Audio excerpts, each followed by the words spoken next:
Everybody. I'm going to officially begin. Welcome to Dharma Talk this Sunday evening for Nyingma Institute. Some of you are part of the Institute. Some of you might be new to the Institute. Is there anybody here who's like brand new to Nyingma Institute? This is where in the room I'd ask for a show of hands. Well, I can't see. Fig, you brand new to Nyingma Institute. Hi, Fig, my friend from New York. Hi. Welcome. Welcome here. My name is Erika Rosenberg. I'm an instructor at Nyingma Institute and a long time, started off as a student at Nyingma Institute in 1989 is when I first came over here to the Institute. I'm also a research psychologist and behavioral scientist. And so I say that because when I talk about these things, and the topic this evening is impermanence, which is such a big topic, right? It's the topic in some sense. Um, I kind of bring to bear everything that all my sources of knowledge, and so I might be talking about science from time to time tonight, as well as Dharma and life. But I should also say that this particular talk on impermanence, and I even made a title slide for you to see. Where's my slide? There's my slide. Um, that this is a work in progress for me. I am very much grappling with some of these issues around impermanence in my own practice and my own life. And so I find with a lot of these things that the more, if we give ourselves a task to work on a problem, like, okay, let's have a talk about it. It helps me to develop the thoughts. And so very much going to be inviting some discussion here for anybody who wants to participate in that. And I am going to basically share some thoughts of mine, some thought. And so just to, whenever we embark on anything together, in any venue in life, I actually think any forum, I think it's really good to visit intention. And so my intention here by offering this talk on impermanence is to really share my thoughts and thinking on really what we might call this human burden we have of the transitory nature of experience. And a lot of suffering in life comes from our struggle with that. So I want to talk a little bit about that and offer some suggestions for practice that I've been working with to try to ease that existential dilemma, if you will, so that hopefully there may be something of benefit that you take from this into your life and practice. But always bearing in mind that this is a work in progress. So just one more slide. I only have a couple slides, but I find that when you're working on screen, sometimes it's helpful to share these things. And so mainly what I'm going to share by way of slide are some quotes. And here's one that I actually take um, as an inspiration more than anything else, quoting the great Dharma master, David Bowie, um, the artist, from his song Changes. I watch the ripples change their size, but never leave the stream of warm impermanence, so the days float through my eyes. And what I love about this quote is it really captures the essence of being mindful of the coming and going, the changing nature of experience. And there's a lot of beauty in the way this is depicted, and that hopefully we can work with the challenges around impermanence and arrive at this place where there is this openness to change. There's some glory in change. And so that's part of the practice as I see it.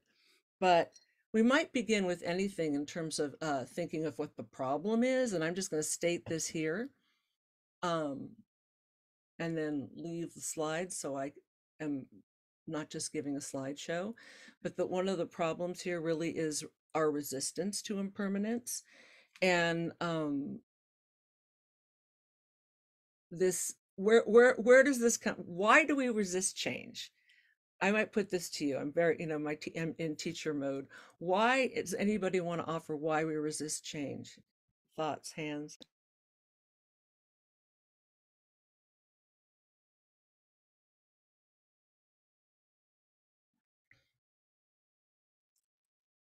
Dan, did you Because of the, oh, sorry, yeah. tempo. Because we're comfortable with how things are right now. We're comfortable with how things are right now. And Felicia wrote in the chat field, and feel free to do that if you like. We're comfortable with the familiar, which is probably similar to what you're talking about there, Dan, right? How things are right now. We know these things and we want, but sometimes also, though, what's interesting is we're hopeful of things changing, right? So that's the other side of the picture. But there is this tendency to want things to stay the same. This is sort of related to this, the source, one major source of misery in life, that we try to hold on to this illusory nature of self, that it's fixed, right? That these things are fixed, we can have them stay as they are. And then what happens? They don't stay as they are, right? And sometimes that not staying the same, that we want things either to stay as they are or be as they were, what can this lead to for us? Anybody? Connecting to experience.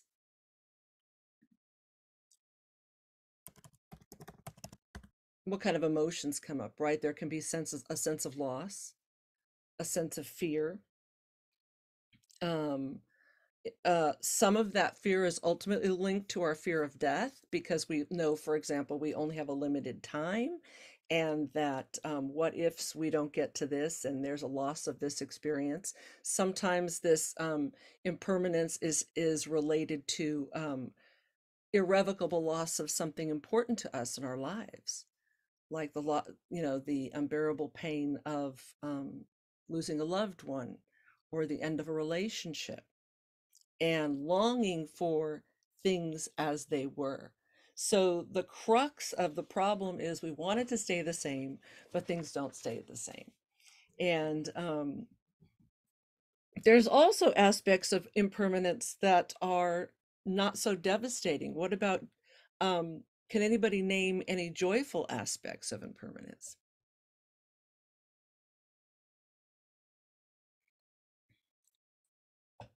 If you get into a jam, you can get out again. Right, right. So that's the plus side. Thank you, Fig. If you get into a jam, certain challenges or obstacles will go away, right? Things will change. So as much as change, we might lose things that we want enjoyed and they're over now. There's also the end of things that were unpleasant, and there's this promise of release, a potential of release. There's also these incredibly joyous aspects of impermanence if we can tune into change that's occurring, like the flutter of light on a on the window as shadows change, or maybe watching a leaf blow in the wind. If we can, or the growth of something, or colors changing. So it's important to remember that change, actually change is the fundamental aspect of life. Our nervous systems are wired to respond to change. Even something, if we take vision, there's little our eyes are always moving just a little bit. Those are called microsaccades, and that's absolutely essential for visual perception. If that are because our neurons respond to changes in patterns of light, the neurons in the visual cord, in the back of the eye and the retina, that ultimately go to the brain. So that if things don't change, we actually stop responding to it. So we are creatures, not just humans. Um, this goes across the animal kingdom. We are creatures, and the plant kingdom, right? We all need change. We need changes in light. We need changes in nutrients. We need changes in all kinds of things. So part of that knowledge is can help us embrace change and realize the glory in it. But and also as well as there's growth and beauty, there's also decay and death, and that's all part of the cycle. So that's all great. That's the story. How do we kind of experientially go through that? What is necessary to get rid of the resistance that there is to change? I'm going to argue, and it's not just my point, that the key is acceptance. The key to getting out of that battle with resistance, or a battle with the emotions that come up, battle with impermanence, or the emotions that arise in response to it, is by acceptance of what is in the moment. And I have a really beautiful quote here to share. This is from Dilgyal Khyentse Rinpoche, a great Nyingma master. The everyday practice is simply to develop a complete acceptance and openness to all situations and emotions, and to all people, experiencing everything totally without mental reservations and blockages, so that one never withdraws or centralizes into oneself. That's a tall order, but it's a powerful teaching. Complete acceptance and openness. Now, one of the challenges that we often have with acceptance is that we confuse acceptance with agreement or an endorsement of how things are. This is really related to issues people have with forgiveness, that part of forgiveness is letting go of resentment around something, or the difficult emotions we have around something. It's not about saying that what happened was okay, but it is what it was. It occurred. So acceptance is, things will change. This is lost. This may be gained, whatever, but we have to allow for what is, because that's what's happening right now. And there's a huge opening in that, because it allows us to see more, instead of being gripped by resistance to this change, it allows us to open up to seeing new possibilities for how to be in this moment, creating more space around what occurred rather than battling it, because we put a lot of energy into managing the emotions that come up around certain changes. And if we can open, that allows much more possibility for action. I'm gonna pause. I need to get a drink here. Any questions or comments at this point?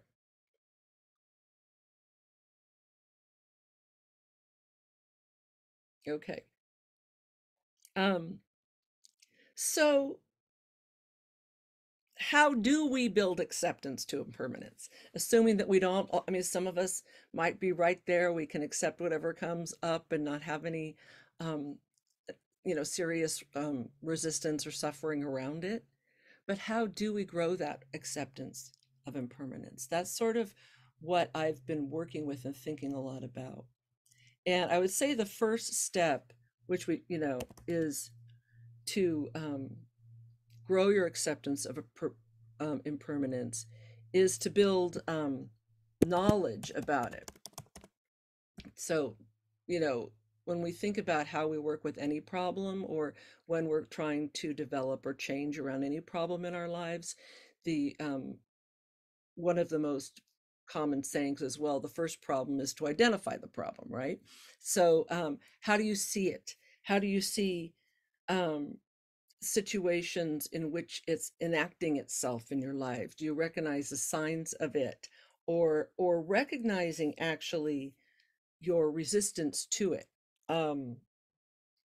So one of the things I was thinking about is how we often get really potent reminders of impermanence in life, and notice how, when those occur, and how they make us feel. And what might be some reminders of impermanence? Things that happen that can really make it powerful in experience. Have a medical problem? Yeah, someone said death. Yes, death is one of those. Or experience, I Elise typed that in the comment field. Um, Death of someone close to you, watching death and hearing about death, that's a potent reminder, an incredibly difficult reminder. Wonderful experience, the ending of pleasurable experiences. Thank you. Dan, you said something. I didn't mean to cut you off. What was it you said? Having a medical problem. Thank you. That's the one. I've had experienced some of these potent reminders. Those are what I like to call close calls, things that we can. Aging is another one we're getting a lot. War crimes, accident, loss, aging, medical issues, things that you can have a health scare, and it's just those can be so intense, and the emotions that come up. And the thing that's so remarkable about those events is they remind you very potently, just as the death of someone in your life reminds you potently of mortality, of the fact that we are not going to be here infinitely. And even though we all know this intellectually, it's sometimes very difficult, especially in this culture that keeps death over here and we don't talk about it, for the most part, very often in this country.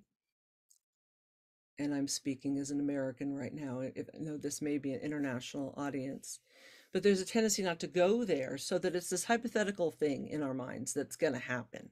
And sometimes we get slammed in the face by it, by, like something's ripped out of us when we lose somebody, or the loss of the fear that arises when we have a health scare or a medical issue, or watching the change in function in your body with aging, which is really this progression towards death, right?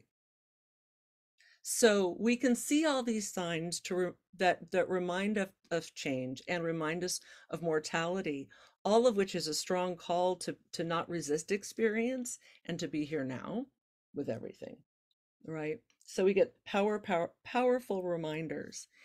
Another way to gain knowledge around how we respond to impermanence, or we respond to this kind of changing nature of things, is to pay attention to the emotions that arise around this. So how can we work with knowledge of emotions? I'm going to share another quote. This is a great quote from the founder of Nyingma Institute, Tartang Tulku Rinpoche, from one of my favorite books of his, Openness Mind, which goes back to the 1980s. And this is what Rinpoche says about emotions. We can be grateful for our emotions, for our frustrations, fears, and sorrows. They help us to wake up. We have no clear messages about what is happening in our lives. Our emotions show us where to direct our attention. That right there is such a powerful line. Rather than obscuring the path, they can clarify and sharpen it, so that we can look to emotions that arise in response to situations. And with respect to this question that we're talking about impermanence, noticing the emotions that arise for us, and ask, well, where is that coming from? Because the kind of emotion that we have tells us a lot about how we're making sense of a situation. Because when fear arises, when we're feeling fear, there is that means there's a threat about what might be, a threat about danger, of anticipation of future events, of not knowing, right? And so around impermanence, there could be a fear of death or decay. Like, fear could have a lot of different causes. So to notice the emotions that are coming up and learn from them, I think this is incredibly powerful. And there's a lot that we can do with emotions that I'll talk about more in a few minutes. So I mentioned fear. There's also, what are some of the other emotions that can come up around impermanence and our concerns with it? You can type something in the chat field if you like, or Anxiety. yeah, Dan, you want to say something about the anxiety that comes up, or um, Um, yeah, it comes up for me, and I don't know how to get rid of it. yeah, and anxiety, it comes up for you, and thank you so much for naming that. That I mean, anxiety, in some sense, is like an existential fear, an apprehension that stays. And one of the challenges with it, like fear, is it can build on itself. Like the anxiety comes up, and then that itself becomes the source of anxiety, and it can spiral further. And I'm going to say a few things in a few minutes about how to work with those kinds of emotions. Um, but one way is learning to just abide in the course. Like the nice thing about emotions is just like anything else, they change, they come and go, they have a dynamic time frame, so that something triggers them, and then we have this like arousal around it. And if we can learn to abide, actually, be in the energy of it rather than cling to, like, oh no, I'm what's this about, and clinging to it and getting more and more anxious about whatever originally caused it, and sometimes losing a sense of what caused the emotion.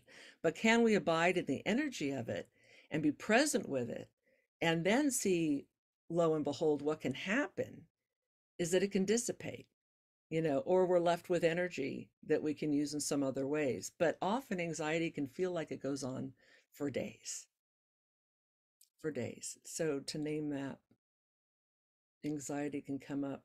Um, anyway, another one is sadness or despair. I'm getting a private message. It's hard to respond to, but thank you for the message. I'll respond later to that. Um, Despair or sadness can come up with impermanence around the loss, right? And that's a very real thing.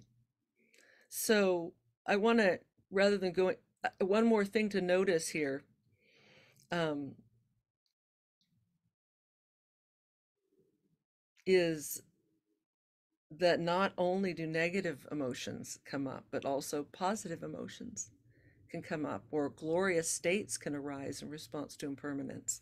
And that kind of thing that I was sharing with that quote in the beginning about noticing ripples change.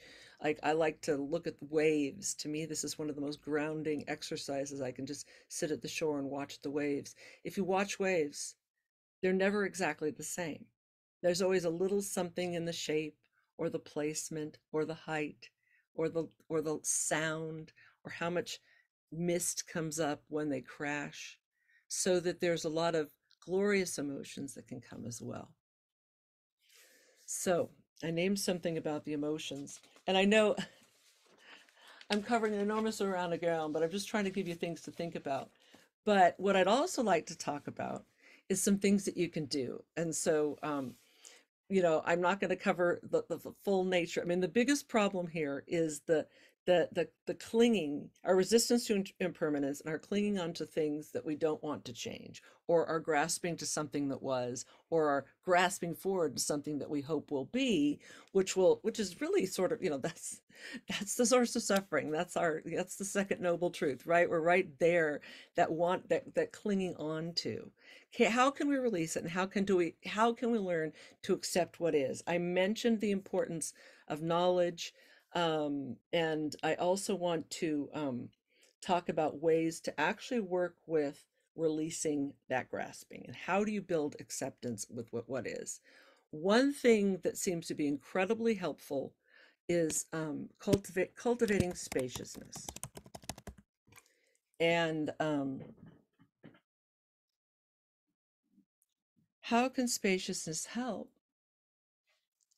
If you create more space, it makes it easier to accommodate whatever is, right?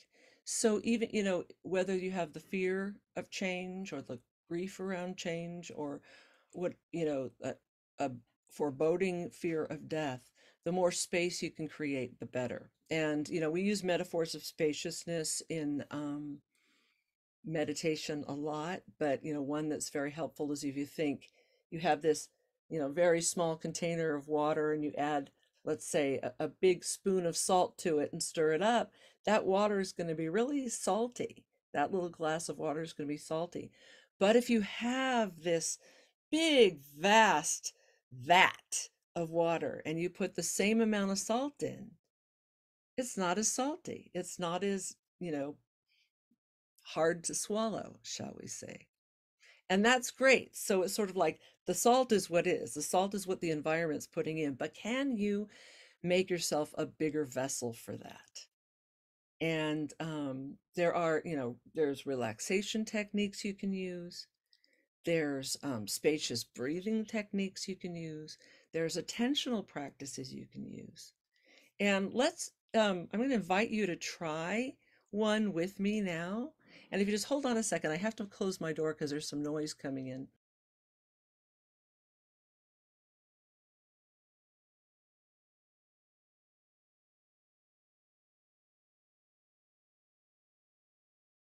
Sorry. Okay, so I'm going to just gently walk us through an exercise. So whoever you can just listen to it if you want, or you can try to do it. And this is an exercise called spacious breath that goes way back. I learned this a long time ago from my teacher, former dean of the Institute, Sylvia Gretchen. It's called spacious breathing. There are a lot of variations on this.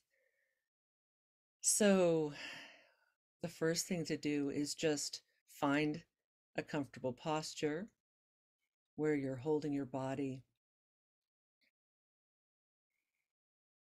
in a comfortable way, noticing how you're seated, maybe noticing if you're holding your shoulders stiffly and just taking an in-breath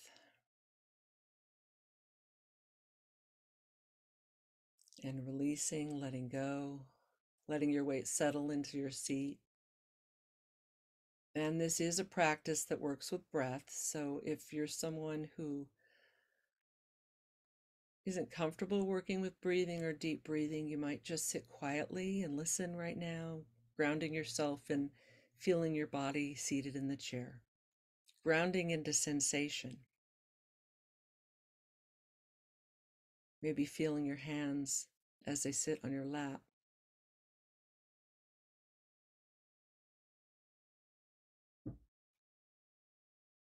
And at first, just gently, if you're comfortable working with the breath, we'll start by just gently noticing the feeling of being in a breathing body.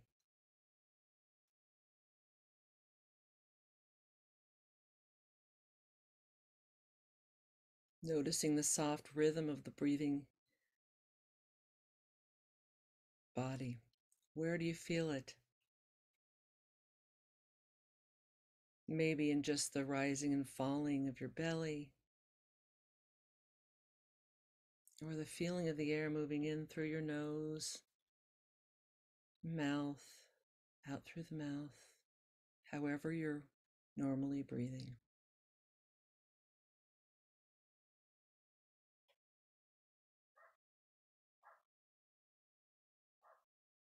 And then we'll begin experimenting with drawing in some slow, deep breaths and imagining as you slowly draw in the in-breath that you're bringing it in from across a vast distance. Maybe you can see a big clear blue sky, pulling in that air from across the horizon, slowly taking it in.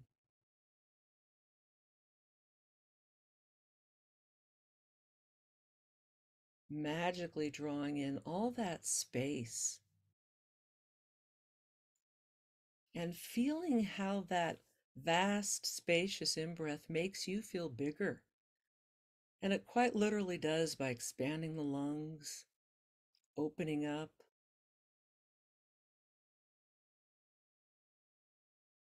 And then very gradually releasing that big in-breath and slowly letting it out, and imagining on that out-breath that you're sending it back out, this warm out-breath, maybe over the fields, moving the grasses,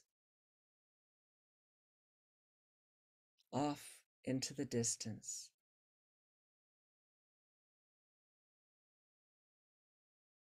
And then on the in-breath, once again, drawing in that breath from across a huge distance, maybe across the bay, over to the ocean,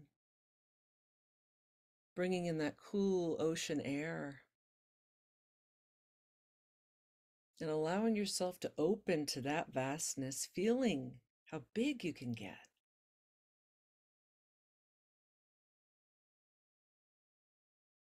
And then slowly releasing that warm out breath, the gentle breeze over the fields, over the hills, into the sunset.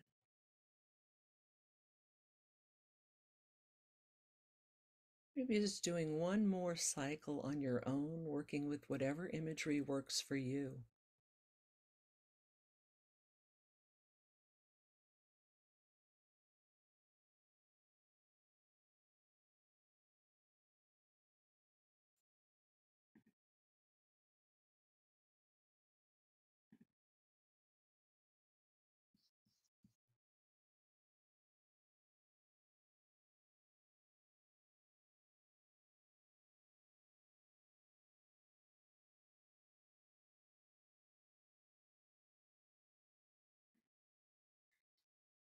And then maybe when you're done with that, just allowing your body to resume its natural breathing pattern, whatever that might be, just letting go of your efforts to control the breath.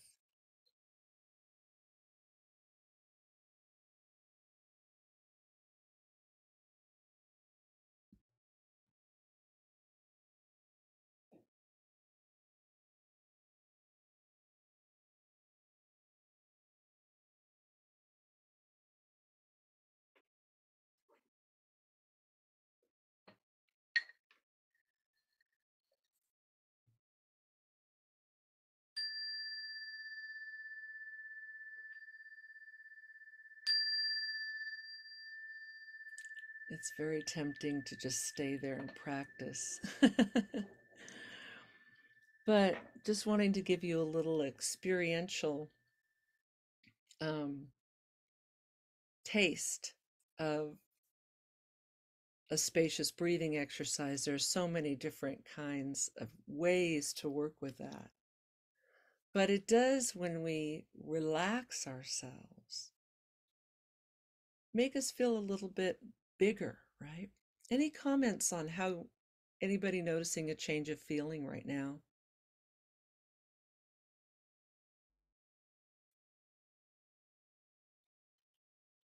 Anybody resonate with what I talked to about feeling bigger or looser? Yeah, I could mention something. Thank you, Mary Jo. Yes. I felt a sense of relief Mhm. that that's available to bring to the experience. Yeah. Thank you.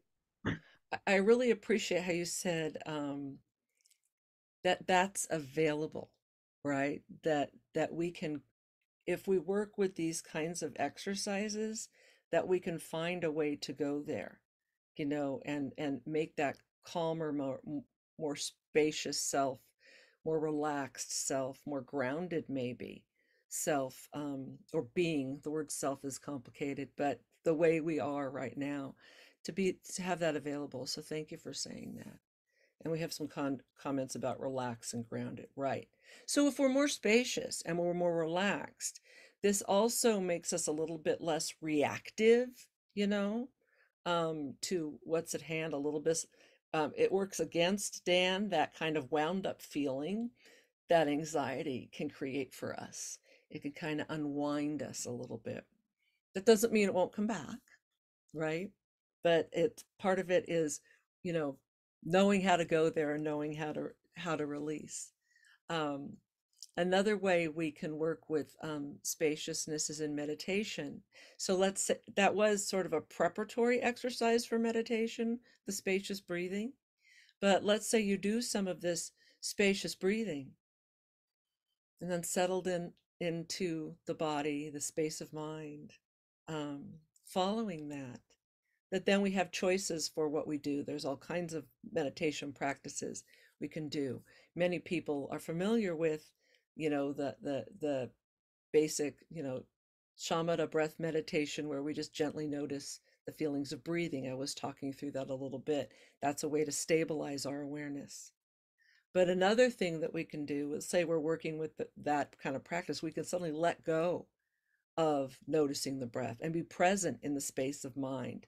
And that flash to that is kind of a flash to openness, that you can cultivate, and you can return to that kind of um, really enhances an experiential sense of the vastness of what we have available in here. Another way to do that is if you're, um, when we talk about being mindful of breathing in meditation, we're noticing the breath. And then if one instruction that we often get is that if a thought comes up, or any sensation, or distraction, right, from our object, that if we go there, just, we can notice maybe that we went away and come back, right? Because we're rehearsing being stable and coming back. But another practice you can try is actually to chase the thought. And if you chase the thought, you try to find the thought, you try to put your finger on the thought, and like just be in the thought. What can anybody, if anybody's practiced with this, what can happen there? Anybody ever work with this here?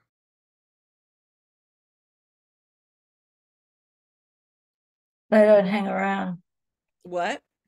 They don't hang around. They They move. don't hang around, right? I mean, they start to dissolve when you start a common experience, or one experience you can have, and there's all kinds of experience you can have. But if you do try to chase down that thought and be in it, just like, I'm just going to feel the thought, or you can't get it, right? Nyingma, like trying to catch a mosquito, right? You can't get it, you can't catch it. But if you just try to like sit in the middle of it, it kind of dissolves. That's one thing that you can do in working with emotions. If you want to just stay with the emotional energy and not think, not follow the story about it or the narrative that it wants to follow, but just kind of be in the feeling of it, it's hard to find it anymore. And that is both emptiness and openness. And that kind of emptiness and openness is really helpful for, and being more spacious, for accepting of what is. So the more open and spacious we can be, the better we can accommodate what comes up. And going back to mindfulness just a little bit is, any of the tools, and we could have a whole tool to talk about mindfulness, but any of the tools that we use to cultivate mindfulness, such as, mindfulness of breathing, mindfulness of thoughts, mindfulness of sensation, where we're enhancing our ability to attend to what is now, and to place our awareness where we want it to be, and to notice subtleties, and to be here with what's happening rather than reminiscing or forecast or projecting forward. The more we can do that, the better we can loosen that resistance to change, because every moment is what it is. And from A to B, it might change, but we can be in this moment, we can be in the next moment, we can be in the next moment. So allowing for that kind of mindful present awareness is really helpful. Another key to releasing that resistance to change, or that resistance to impermanence, or getting rid of the grasping, is self-compassion. I'm going to name that self-compassion. Self-compassion. Now,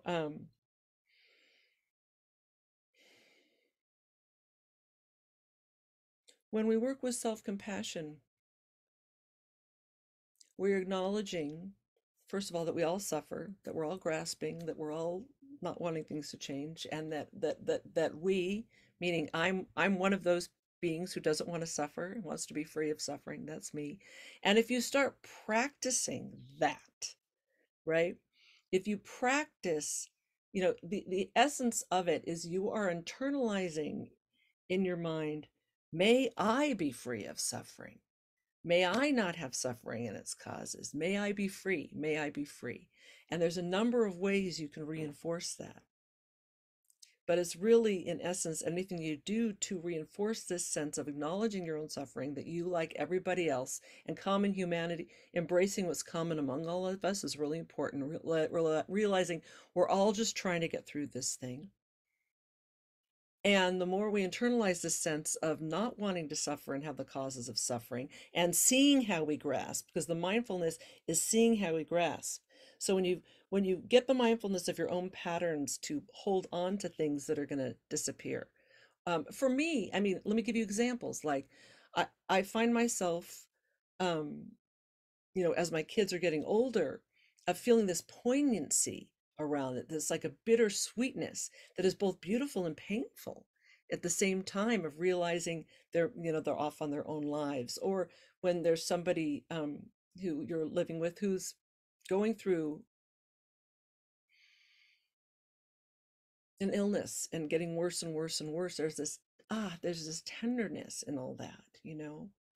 And so there is something exquisitely painful and exquisitely beautiful about certain kinds of loss and change. But if we can open our hearts to this being the way things are, that doesn't mean we won't feel the emotions. This is not about not going through the difficult emotions. This is about being able to make room for living with it, and to move from this tight, concentrated focus to more open. We visit those places, they're intense. And then we be here and see this and see this and this. May I not suffer just like all beings. May I have peace. May I have ease. Can I make room around this? Anything we can do that does that. And that's really the essence of acceptance. I mean, I was saying here that acceptance is the key to not resisting change. And acceptance, again, is not saying, oh, I'm glad this outcome happened. It's about releasing yourself, releasing trying to change it in that moment, because it is what it is. And there is so much pain in running away from things. Mingyo Rinpoche, who's this wonderful, wonderful teacher, he says, the more we run away from things, the harder it is to escape. The more we run away from things, the harder it is to escape. And this really speaks to the nature of fear, because fear pulls us back from the things that challenge us. And can we learn from the fear? Oh, I'm threatened here. Something might be lost, or something might be harmed. See that. Feel the transitory nature of the emotion and abide in it and stay rather than flee. Because often, sometimes there's fears are about things that usually that haven't happened yet. A lot of our fears. Anxiety is certainly about things that haven't happened yet, right? So it's not set. But often fear arises around problem areas in our lives. We have resistance about things that we might need to look more deeply into. That's what's sort of behind that quote. The more we run away, the harder it is to escape it, and the harder it is to grow, because we need to work through that fear. I mean, a lot of teachers talk about how fear tells us, these things that we're running away from are things we have to face, and that the most powerful lesson is to move into it and through. Not, take your time mindfully with wisdom and compassion, not to barge ahead. If something's frightening, we need to pay attention. Is there a threat here? Might I be harmed? It's not that we ignore fear, but a lot of the fear, or a lot of the anxiety that burdens us is not about something that's immediately going to, knock us down or be a threat, but around our notions of what might happen, or that what ifs and what coulds. You can have knowledge about what you might have to do about a threat in the future and make plans for what to do about it. And then meanwhile, be here now, right? So If we can let go of the clinging, if we remember we don't want to suffer, that's the self-compassion. That can build, knowledge of the threat, but let it be over here and I'm here now. That's really helpful. So I mentioned the mindfulness, the self-compassion, which is self-compassion is really key to letting go, because you realize how the grasping is so miserable and you don't want to be miserable, so you release it. And you might do this again, but you know how to release it.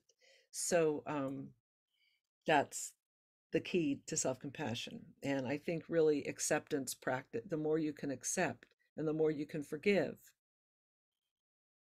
that's in essence a letting go of clinging. And it's not letting go of knowledge, it's a letting go of clinging.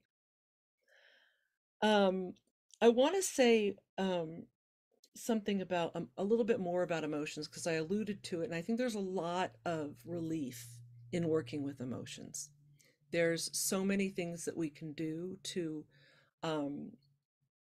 transmute and transform them. So what are some of those things?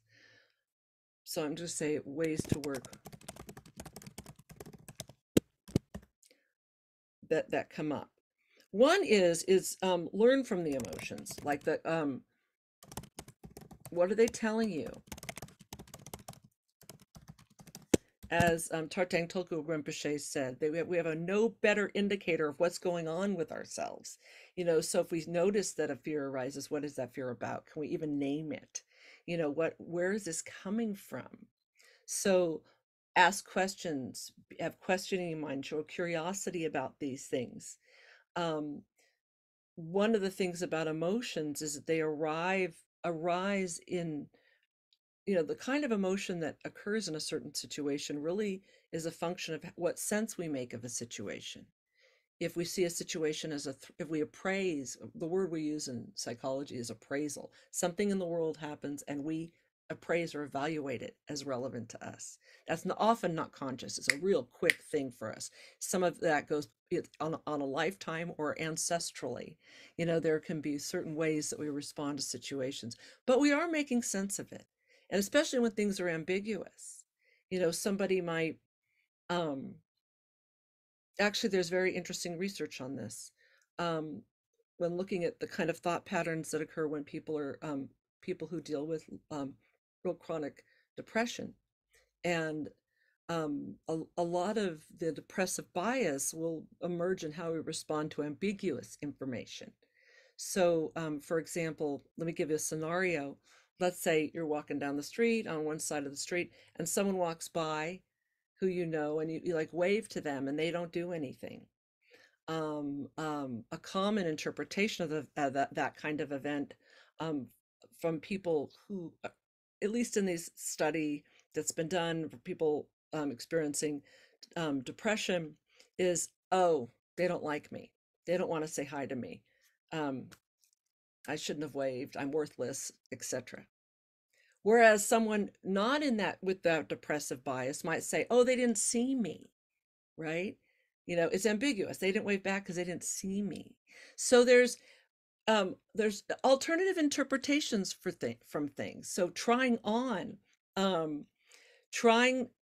different ways of looking at the world, or at a situation. This might be what they meant, somebody, or with a daily example of something that can lead to anger.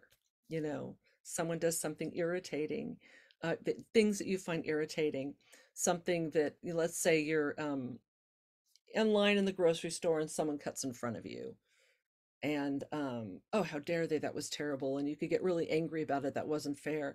But then you can try on a different perspective. Well, maybe there's something going on in their life that, there's some urgent, they have to get out. I see that that person has 2 small children with them. I remember what that was like.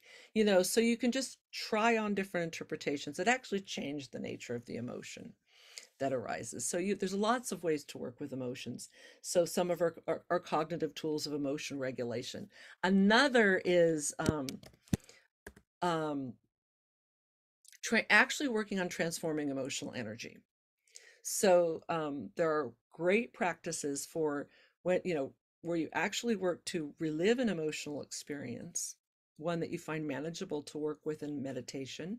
that you might be sitting, you calm down, you bring an emotion to mind, you relive it, you get into that feeling, you try to revisit that feeling in your body and let go of the story, just the feeling, just magnify the feeling. And this is like trying to chase the thoughts that I was referring to earlier. One of the things that happens is, at first it might seem like it's a little bit overwhelming, and you don't want to do this with an emotional memory that is overwhelming or traumatic. Start with something small, like a minor irritation or frustration, and sit in the energy of it. And invariably, if you just try to sit with the quality of the energy, that emotion, you can't find the anger anymore. It just feels like energy. And that creates all kinds of possibilities for transmuting it. So it's hard to find the there. Another way to practice with this kind of thing is, I was in a retreat once where the instruction was to find where you were feeling discomfort, like a minor discomfort in your body, like somehow how your knees can go numb or something, I'm not talking about a serious pain, but something like that. And when that arises, instead of adjusting your posture, go right into that pain. And it's another example of how it can just dissipate into energy. It's kind of remarkable. You have to be careful working with it. You don't want to, exacerbate an area where you have an injury, but it is an interesting thing to try. And along with going into that emotion, another thing that's sort of a spin on this that's actually glorious is relishing in the nature, relishing in the glory of change. And this is just one of those things where you can totally tune into the world around you in a sensory basis. As an aside, sensation is great. Sensation is so now. If you think about what sensation is on like a psychological level, it is information from the world, light, sound waves, chemicals for pressure that are interacting with you. They're hitting you and your brain is making sense of them. That is now. There's nothing more now than a sensation. So if ever you're feeling pulled away, and anxiety does that, right? Anxiety will pull you away. The thing to do is ground yourself in sensation. And you can do it by doing something like this. You can feel your feet flat on the floor. You can try any number of things to connect to sensation. But that was an aside, but it's relevant. The other is reveling in the glory of change. Like some of them could be things that you're witnessing, just right around you, how light changes, watching a sunset and how quickly the sun disappears when you start paying attention to those last phases of it, the color of the sky, or just reveling in changes of nature, just even conceptually, like, how a caterpillar goes to a butterfly. And then if, most people know this by now, but there's actually this stage in between. When I was younger, it's just, oh, the butterfly body, the caterpillar body eventually changes a little and grows wings. No, that whole thing turns to a liquid soup in the cocoon, in the chrysalis, in the cocoon. It actually dissembles from caterpillarness and reassembles into butterflyness, which is like so amazing. So there's change that's happening all around us that is beautiful. And that as much as we, might take our minds to grasp onto those difficult changes, we can also relish in the beauty of the positive changes. And that is some of the glory there. There's also just an enormous ease that emerges when you learn to build this kind of acceptance of what is, because that's sort of the opposite of resistance to impermanence, is an acceptance of what is. Going back to that Dilgo Khyentse quote, I want to get that again before we go. Where is that Dilgo Khyentse quote? That's no David Bowie. Okay. Develop complete acceptance and openness to all situations and to all people. And this is the key part, experiencing everything totally. Experiencing everything totally without mental reservations and blockages, so that one never withdraws or centralizes into oneself. And it's like on the way, it's a giving up of things, a giving up of clinging, and also a giving up of hope, which sounds dismal, but it's a total acceptance of now. That doesn't mean you can't make future plans, but you're here and it's experiencing everything totally, which to me sounds like the best thing possible. Not that there aren't some things that are aversive and you don't want to like revel in, but to be fully present in each moment, because the more you're fully present, the more options you have for creativity, the more options you have for relief, the more options you have to be of benefit to yourself and others. So glorying in that moment, in the spaciousness there. I want to, there's one more thing that I was going to get into um, about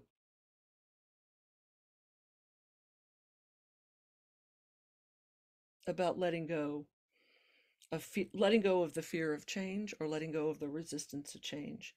Um, yeah, I'm gonna say, I got a minute or two. I'm gonna say it. It's one of the Lojong mind training slogans. It depends on where you read it, what a translation you get of it, but it's abandon any hope of fruition. Abandon, and this is really related to acceptance. And in a way that sounds so dismal, abandon any hope of fruition. But really what this talking about is just basically giving up on expectation in this moment and just being. It's a radical acceptance of the moment. And Pema Chodron, who's one of my favorite writers of Dharma and teachers of Dharma, she's what I regard as the queen of translating Dharma into everyday American English. And what she says, what this slogan really means, according to her one take on it that she gives us, you're never going to get it all together. Just give up on thinking you're ever going to get it all together. And I found that as such a relief when I read that, because a lot of us abide in this notion that someday we'll have it all perfect. I'll have no issues or problems in my life ever again. But of course, um, that's that kind of standard is also one way in which we find, yeah, hope is motivating, goals are motivating. We can have goals, we can have plans. This is not about doing that. But if you can in the moment let go of hope, and because hope is not now, just like fear is not now, experiencing everything totally. So I want to kind of leave you with that. I want to also leave you with, I got, the David Bowie quote. Um, and what I have one more rock and roll quote. Do I have another rock and roll? Nope. Where's the, here we go. John Lennon. I'm just sitting here watching the wheels go round and round. I really love to watch them roll. No longer riding on the merry-go-round. I just had to let it go. And there's a lot of things that he may have been saying here, but one of them is about letting go of those habitual clingings and to be with the flow, watching the ripples, being there. And if we can actually embrace impermanence rather than resist it, there's this joy of flow and experience. And I try to let that be the motivator for me to really growing in acceptance, and to work with practices that allow me to do that. So I do have a couple minutes for questions if any of you have any questions or comments. And I really want to thank you for indulging me in kind of talking about some of these things, because it is an area, that's I'm so much in the middle of working on. Any comments or questions?